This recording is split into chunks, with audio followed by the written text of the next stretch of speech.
जैसे कि मैम आपके लेक्चर देखे उससे नोट्स बना लिए। हाँ। और आप लास्ट में हर एक टॉपिक के पीवाईक्यू सॉल्व करवाते थे।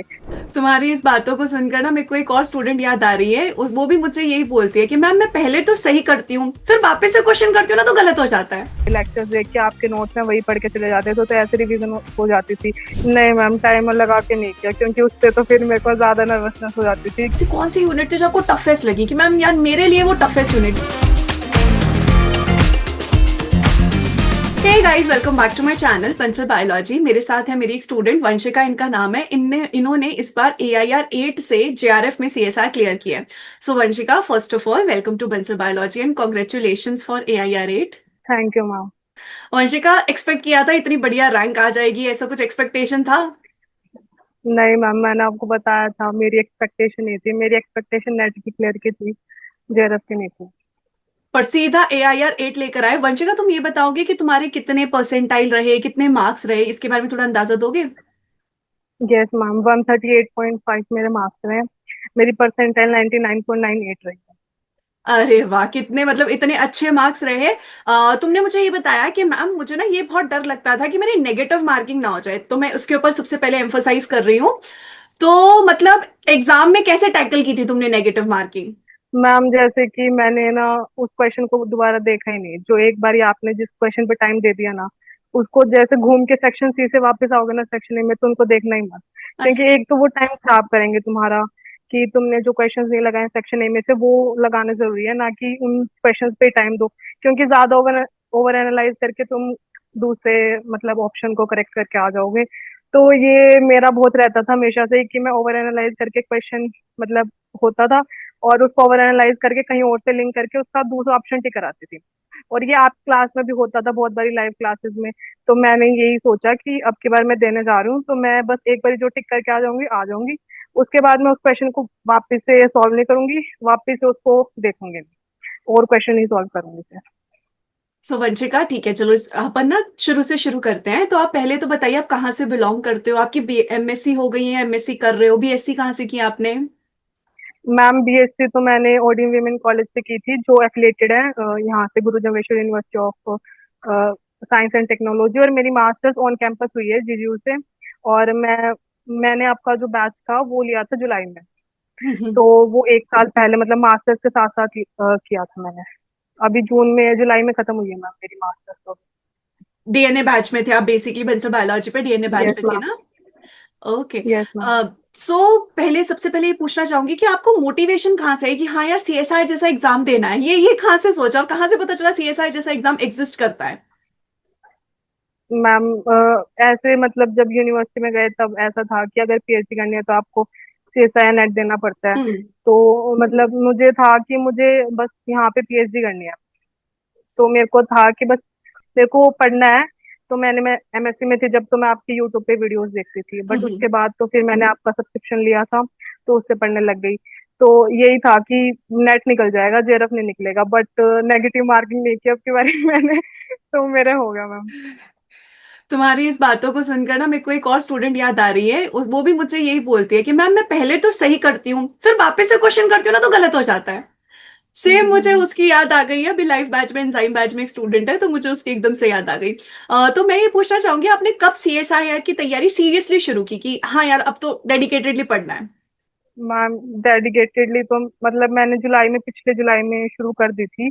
हम्म। बट वो मैं दिसंबर वाला दे नहीं पाई थी, क्योंकि मैंने आपको बताया थोड़ा सा कॉन्फिडेंस थोड़ा सा कम ही था। घर वाले तो कहते थे कि नहीं नहीं, दो अपेयर हो गए तभी पता चलेगा, अगर तुम नेट भी क्वालिफाई कर देते हो तो कोई दिक्कत नहीं है हमें, हम नहीं कह रहे तुम्हें जेआरएफ क्लियर करो तुम। हम्म। तो वहां पे उस टाइम हो नहीं पाया था मेरे से, मतलब इतना कॉन्फिडेंस में नहीं जुटा पाई थी। बट अब की बात तो था ही कि रिसर्च में जाना है और पीएचडी करनी है, तो ये इस फेयर को तो फेयर करना ही पड़ेगा आपको। तो फिर मतलब कुछ घर वालों का सपोर्ट रहा, तो फिर मैं एग्जाम देने गई। अच्छा, पता चला अगर आप दिसंबर का ये टाइम देते तो शायद उसी में ही रैंक आ जाती। क्या पता। ये तो है शकीले, अगर मैम। आपने इस बार AIR 8 लेकर आए तो डेफिनेटली कि पिछली बार क्लियर तो हो ही जाता। हाँ नेट तो हो जाता मैम, बट उस टाइम ने इतनी यूनिट्स नहीं की थी। आपने जब एक्सटेंड किया था ना बैच, तब जल्दबाजी में 2-3 यूनिट और की थी। अच्छा, एग्जाम पोस्टपोन हुआ था इसकी वजह से। हाँ, गॉट इट गॉट इट। तो ये बताओ कि तुमने कितनी यूनिट्स टारगेट की थी। सबसे पहले ये पूछना चाहूंगी कि आपने कितनी यूनिट्स टारगेट की थी। मैम मैंने ना वैसे तो मतलब सरफेस लेवल से जो छोड़ी थी ना वो यूनिट पड़ी थी, हम्म। मतलब ऐसे सरफेस लेवल से ही पड़ी थी, जैसे डाइवर्सिंग लाइन को हम छोड़ी थी, बहुत लेंथ यूनिट थी। और जैसे हम माइक्रो के स्टूडेंट है तो मैम हमारा हो नहीं सकता प्लांट में, तो मैंने प्लांट डाइवर्सिटी भी छोड़ी थी। और मेथड इन बायोलॉजी के अंदर मैम वो पॉपुलेशन के क्वेश्चंस होते थे, स्टार्ट होता था, वो सॉल्व नहीं हो पाता था, शेखर सर ने बहुत समझाने की कोशिश की बट नहीं हो पाता था, तो वो छोड़ ही दिया मैम फिर। तो ना बेसिकली बस डाइवर्सिटी और 13th यूनिट छोड़ा था, 13 यूनिट का कोई पार्ट। हाँ मैम, और एक ये प्लांट फिजियो भी छोड़ देना। और प्लांट फिजियोलॉजी छोड़ी थी, तो एनिमल फिजियोलॉजी करके गए थे फिर आप। Yes ma'am. ओके।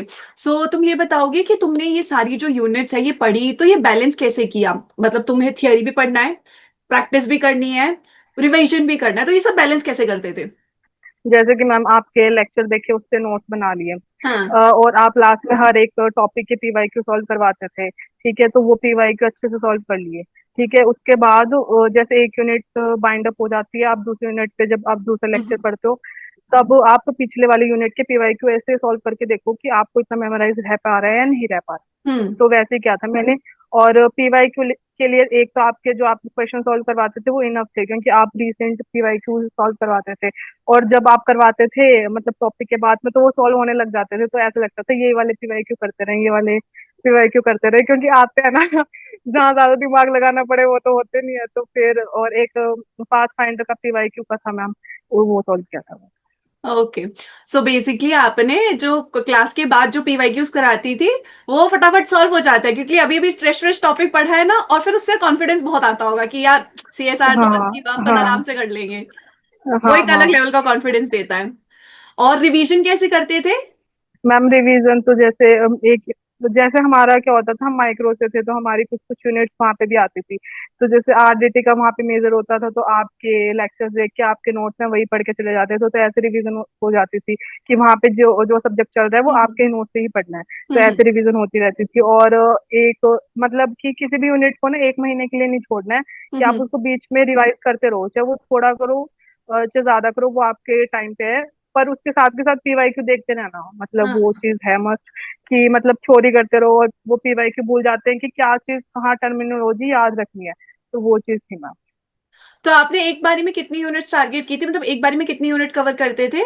मैम मैं जैसे पहले तो आपके लाइव क्लासेस देखती थी, उसका फिर उसके बाद टाइम नहीं मिलता था इतना, क्योंकि यूनिवर्सिटी की रेगुलर स्टूडेंट थी, तो फिर मैं आपकी रिकॉर्डेड लेक्चर्स देखती थी, तो जितना हो पाता था कवर उतना कर लेती थी, और मतलब छोड़ देती थी फिर। ऐसे कुछ सोचा नहीं कि हाँ इतनी यूनिट करनी है, इस महीने में इतनी यूनिट निपटाऊंगी, ऐसा कुछ नहीं सोचा था। हाँ मतलब जो मेन मेन यूनिट्स थी ना, cell bio, RDT, mol bio, tools and techniques थी जो आपकी, और अप्लाइड बायोलॉजी जो जौहर मैम की थी मैम, बस उससे बाहर कुछ करने का जरूरत ही नहीं है, वो कर लो और उनके पीवाईक्यू कर लो, इनफ अप्लाइड बायोलॉजी के लिए। तो मतलब ऐसे मेन मेन जो थी यूनिट्स वो टारगेट की थी, जो एक दूसरे से थोड़ा लिंक करती है, कि मतलब थोड़ा मेमोराइज करने में तो आसानी हो, तो बस वही यूनिट्स की थी मैम पहले तो मेरा। तो लगभग तुमने एक चैप्टर को कितनी बार रिवाइज किया होगा, कोई ऐसा नंबर है कि हाँ यार मैम इतनी बार रिवाइज किया था, 4 बार 5 बार। मैम 2-3 बारी तो ना, जब यूनिवर्सिटी में एग्जाम देते थे तभी वो रिवाइज हो जाती थी, ठीक है, मतलब 5-6 बारी तो किया ही होगा मैम। 5 6 बार किया था। और जो क्वेश्चन हाँ प्रैक्टिस करते थे उसमें तुमने बताया कि मैम जो प्रीवियस ईयर आप करवाते थे वो कर लेती थी, प्रीवियस ईयर क्वेश्चंस पे आपने फोकस किया था। सिर्फ सीएसआईआर के किए थे या बाकी किसी और एग्जाम के भी किए थे। नहीं मैम, सीएसआर की कहते थे खाली। और जो आपके बैच में टेस्ट ऐड कर रखे थे मैंने, वो टेस्ट भी आप देते थे या फिर सिर्फ पीवाईक्यू पे हाँ फोकस। मैम, नए टेस्ट भी देते थे मैम। और मॉक लगाए थे, मतलब मॉक्स लगाए या फिर टाइमर लगा के पेपर सॉल्व किया। नहीं मैम, टाइमर लगा के नहीं किया, क्योंकि उससे तो फिर मेरे को ज्यादा नर्वसनेस हो जाती थी कि भाई नहीं अच्छा। हो पाएगा, क्योंकि एक बारी भी मैम वो हो जाता था ना कि आप क्लास में किसी भी, मतलब मैं सीधा कभी कभी ना, जैसे कोई टॉपिक है बायो रेमडिएशन, तो मेरे को लगता था ये तो मैंने पढ़ लिया है, ये तो पढ़ने हाँ। की जरूरत नहीं है मैम से, तो मैं सीधा क्वेश्चन लगाती थी तो वो सॉल्व नहीं होते थे, तो इससे मैम कॉन्फिडेंस बहुत ज्यादा डाउन चला जाता था, तो इसलिए मैंने टाइमर लगा के तो कभी नहीं किया। अच्छा, टाइमर लगा के कभी नहीं किया, ओके। और जब आप पेपर अटेम्प्ट कर रहे थे वंशिका, तो आपकी स्ट्रैटेजी क्या थी। सबसे पहले पार्ट सी किया, फिर पार्ट बी किया, फिर पार्ट ए किया, पहले पार्ट बी किया, मतलब क्या स्ट्रैटेजी थी। मैम पहले तो पार्ट बी किया था, क्योंकि वो थोड़ा मेमोराइज था, तो पार्ट सी किया था। उसके बाद फिर मैंने पार्ट सी किया था, जैसे आपने बताया था कि उसमें से वो क्वेश्चन देखने हैं जिसके अंदर ज्यादा मतलब दिमाग सीधा नहीं मतलब लगाना, जो फटाफट हो मेमोराइज जाए। बेस्ड है, हाँ हाँ हाँ हाँ, तो मैंने वो match the following filling the blanks जो आपने कही थी, तो मैंने मैच द फॉलोइंग वाले देखे, उसमें भी मेरे बहुत सारे सॉल्व भी हो रहे थे, क्योंकि मतलब आपको मतलब किसी के अंदर सेक्शन ए के अंदर जैसे है, सेक्शन सी के अंदर है, तो ए बी सी डी के अंदर सारे सेम दे रखे हैं, तो आपसे नहीं होता। पर आप ना एक जैसे बी है कहीं पे, तो एक तो आप ना, आपको वो शोर है तो आप वो हम्म। ही टिक करके आओ, ठीक है, और उसमें से एक देख लो कि आपको ये बी वाला शोर है, तो उसके साथ सारे मैच द फॉलोइंग हो हाँ। जाते हैं। तो मैंने वही करके किया था, एक डायग्राम आया था मैम डीएनए गायरेज का, टोपोइसोमेरेज का, तो मैंने हाँ। ऐसे ही किया था कि ओके। एक शोर है तो वो वाला ही टिक करके आओ। मैंने तो ज्यादा सेक्शन सी के अंदर मैम एनालिसिस वाले किए नहीं, मैंने तो मैच द फॉलोइंग वाले ही किए थे ज्यादा। अच्छा, मतलब स्मार्टली और क्वेश्चन सेक्शन, पेपर सॉल्व किया। हाँ हाँ, क्योंकि मैम फिर वही है, मैं वो एक तो सेक्शन सी में बहुत ज्यादा लेंथी क्वेश्चन थे, हाँ। और फिर मैंने सेक्शन सी के अंदर से कुछ छोड़े भी थे जो मुझे समझ में नहीं आ रहे थे, मैंने हाँ। 19 अटेम्प्ट किए थे, उसमें से मेरे 3 तो गलत भी थे मैम। अच्छा, okay. But smartly paper solve किया, ये बहुत ज्यादा इंपॉर्टेंट हाँ है कि आपको पता होना चाहिए कि आपको किस तरीके के क्वेश्चंस को टैकल करना है। सो अब ये बताइए, आपने खुद के नोट्स बनाए थे वंशिका, या जो मैं पीपीटी देती थी बस वही पढ़े थे? नहीं मैम, खुद के नोट्स बनाए थे कुछ कुछ यूनिट्स के तो, और कुछ कुछ यूनिट्स के तो आपके कंबाइंड मिल जाती थी वहां पे पीडीएफ आपके ग्रुप के अंदर, और उसमें से ही पढ़ते थे लैपटॉप में। उसी में से प्रिंट आउट नहीं निकाला आपने? नहीं मैम, जो मेन मेन थी वो बस नोट डाउन कर लेते थे। अच्छा, नोट डाउन कर लेते थे। और इसके अलावा अगर मैं आपको बोलूँ, ऐसी कौन सी यूनिट थी जो आपको टफेस्ट लगी कि मैम यार मेरे लिए वो टफेस्ट यूनिट थी? हर स्टूडेंट के लिए कोई यूनिट टफेस्ट होती है, तुम्हारे लिए कौन सी थी? मैम मेरे लिए इम्यूनोलॉजी। इम्यूनोलॉजी तुम्हें सबसे टफेस्ट और सबसे easiest? Cell bio. Cell bio सबसे, सेल बायो तो बहुत सारे स्टूडेंट्स को प्यार ही हो जाता है उससे, वो इतनी प्यारी यूनिट है, उससे बहुत सारे स्टूडेंट्स को प्यार हो जाता है। तो अब एक बात ये भी आती है वंशिका, कंसिस्टेंसी मेंटेन करने में ना दिक्कत आती है, कभी कभी लगता है यार नहीं होगा सीएसआर क्लियर, जैसे आप बता रहे हो आपको भी नर्वसनेस होती थी, तो कैसे कंसिस्टेंसी मेंटेन रखते थे? मैम बस वो मतलब साथ में जो ग्रुप था ना, फ्रेंड ऑफ सर्कल था, वो भी सारा ऐसे ही था कि जो नेट वगैरह की तैयारी कर रहे थे, हम्म। तो वो ऐसे कहते थे कि आज हमने ये लेक्चर कंप्लीट किया है, तो ऐसे रहता था कि भाई नहीं, मेरे को भी करना है, मेरे को भी करना है। हम्म। और फिर लास्ट पे जाके क्वेश्चन डिस्कस वगैरह करते थे, तो ऐसा लगता था कि ये टॉपिक 4 है, हमसे इसके क्वेश्चन हम्म। बन रहे हैं। हाँ हाँ। तो ma'am right circle of friend होना बहुत जरूरी है। मेरे केस में थे मैम कुछ जो मेरे यूनिवर्सिटी के थे, तो उनके टच में आई तभी मेरा ये नेट हो पाया, मेरे को तो ऐसा लगता है, अगर मैं उनके टच में नहीं होती तो मेरा ना भी हो पाता, क्योंकि इतनी कंसिस्टेंसी उन्होंने मेंटेन करवाई।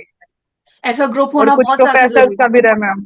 है। ऐसा ग्रुप होना बहुत ज्यादा जरूरी है जिसमें आप एक दूसरे से बात कर सको, पीयर प्रेशर हो, कंपटीशन हो, हेल्दी कंपटीशन हो, तो वो बहुत अच्छा रहता है। और वंशिका, आपने कोई स्टैंडर्ड बुक्स भी रेफर की थी इसके अलावा? नहीं मैम, शुरू में लेनिंजर वगैरह पढ़ते थे जो स्टैंडर्ड बुक यूनिवर्सिटी में होती थी, उसके बाद तो इतना टाइम नहीं लगता था कि वीडियो भी देख लूँ, नोट्स भी बना लूँ, और वो सब कुछ नहीं हो पाता था फिर। वंशिका, बंसल बायोलॉजी के कांटेक्ट में आप कब आए, कब आपको पता चला कि अच्छा ऐसा भी कोई मैम एग्जिस्ट करती है, यूट्यूब एग्जिस्ट करता है? मैम बैचलर से ही थे, जब वहाँ के एग्जाम्स होते हैं मेजर माइनर, तो उसमें आपसे ही पढ़ते थे। फिर एमएससी में तो फिर था ही कि किसी से तो लेना ही है, तो फिर आपसे लिया, क्योंकि आपके जो मतलब जो आप पढ़ाते हो वो बिल्कुल स्टोरी के फॉर्म में पढ़ाते हो, तो फिर जल्दी समझ में आ जाता था, तो इससे। और क्लासेस जब आप ज्वाइन करते थे तब कॉन्सेप्ट क्लैरिटी आ जाती थी आपको कि मैं जो समझा रही हूँ बिल्कुल अच्छे से समझ आ जाता था? हाँ हाँ मैम, मतलब शुरू में लाइव क्लासेस लगाती थी, तब तो बहुत मतलब उस क्वेश्चन ऐसा लगता था बस अब तो हो ही जाएगा, अब तो हो ही जाएगा, फिर रिकॉर्डिंग लगाने लग गई तब पता चला नहीं हो पाएगा, नेट ही हो पाएगा मेहनत से, क्योंकि बहुत ज्यादा नेगेटिव मार्किंग होती थी उस टाइम पे, क्योंकि लाइव क्लासेस में तो जैसे हम कुछ कुछ पूछते रहते थे, बीच में आप बता देते थे, बट रिकॉर्डेड में तो आप हो नहीं, आप तो बस आप चला रहे हो, तो फिर वो बहुत ज्यादा होता था, क्योंकि कुछ समझ में नहीं आ रहा था तो आपको ऑडियो भेजनी पड़ती थी उस चीज की, तो फिर मुझे होता था कि बहुत नेगेटिव मार्किंग हो रही है, नहीं हो पाएगा, बस पढ़ लेते हैं क्योंकि अपेयर तो होना ही है। लाइव लेक्चर में ये बहुत फायदा होता है, और जब फैकल्टी आपके सामने बैठा होता है ना, तो पता नहीं क्यों उसका एक अलग इम्पैक्ट पड़ता है, भले ही वो दूर खड़ा हो लेकिन वो साथ में बैठ के अगर पढ़ाए तो उसका बहुत इम्पैक्ट होता उसमें है। मैम आप कोई क्वेश्चन पूछ सकते हो ना, कि हाँ। आप कोई चीज कहीं लाइन समझ में नहीं आ रही तो आप पूछ सकते हो। आप रिकॉर्डेड में देख रहे हो तो आपको एंड तक वेट करना पड़ता है कि इसकी ऑडियो मेरे को भेजनी है, और वो अगर आपके माइंड से स्किप हो गया तो वो टॉपिक फिर आपके मतलब आधा अधूरा प्रिपेयर होगा ना, तो फिर वो डेफिनेटली। चीज थी। डेफिनेटली। और आपको ऐसा कौन सा फीचर लगा वंशिका बंसल बायोलॉजी का कि आपको लगा कि मैम ये तो मुझे ना सबसे ज्यादा हेल्प किया था, या मुझे सबसे अच्छा फीचर लगा आपकी कोचिंग का? मैम लाइव क्लासेस में जैसे आप डाउट क्लासेस में मतलब जल्दी जल्दी ले लेते थे डाउट्स, ऐसे नहीं कि आप पढ़ा रहे हो तो आप कह रहे हो कि नहीं डाउट नहीं लूंगी पहले, मतलब मिड में ही आप साथ में कमेंट बॉक्स रीड करते रहते थे, और ऐसे ऑडियो से हम जैसे बात कर सकते थे। मतलब कहीं कहीं होता है कि हम चैट में ही अपना क्वेश्चन डालते हैं, बट आपके बैच में ऐसा था कि हम ऑडियो से अपना क्वेश्चन समझा सकते हैं आपको, जो हम डिस्कस है वो कर सकते हैं।